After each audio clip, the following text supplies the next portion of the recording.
Okay, so there was this guy named Klontz, he's a researcher, and he figured out a way that he could ask clients a series of questions to help diagnose what kind of money script they were telling themselves.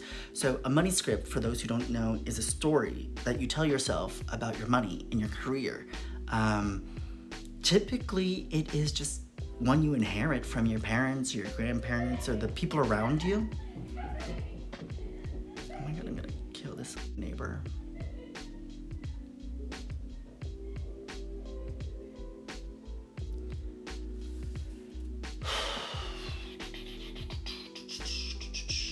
All right, so there's this questionnaire called the KMSI inventory.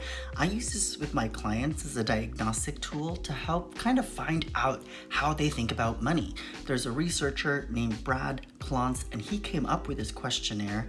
I give it to my clients and we figure out whether or not they land in one of these 4 categories. So the 4 different types of money scripts begin with money status, worship, vigilance, and avoidance. Which one are you? Oh my god, I'm so happy I got all of that. Okay, cool. It's like 4 things, Manny, like you can. Okay, anyway, there's just 4 different money scripts. What is a money style? A money style is a way of thinking about money and work that is probably something you inherited from your parents or your grandparents or just like society at large. And you have these collection of beliefs that determine how you think about it. I'll read a few to you. Rich people are greedy. More money will make you happier. I do not deserve a lot of money when others have less than me. Do you agree or disagree? Okay, so let's say I have a couple, I have spouse 1 and spouse 2, and they have very different money styles. Maybe one is a money worshiper and the other one is money vigilant. That might mean that person over here might be working a lot because that's just what they know to do, because they know that status and power and all that comes from earning money. And then you have the person over here who is vigilant, who maybe grew up with not so much money. So anytime money does come into the household, they're very cautious about how it is spent.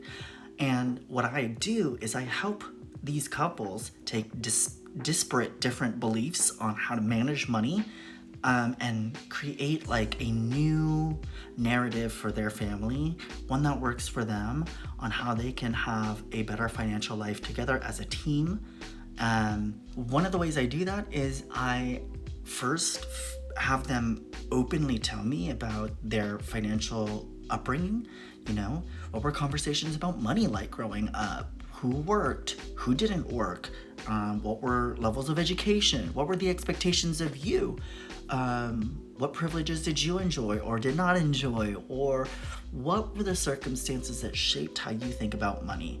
And now let's take a look at how your spouse answers those exact same questions. Maybe you already know the answers to these, but in this open dialogue, they all come back up to the forefront and they kind of maybe help explain maybe why one spouse is fine with selling the house and upgrading to a bigger one, while the other one says, no, I want to stay put.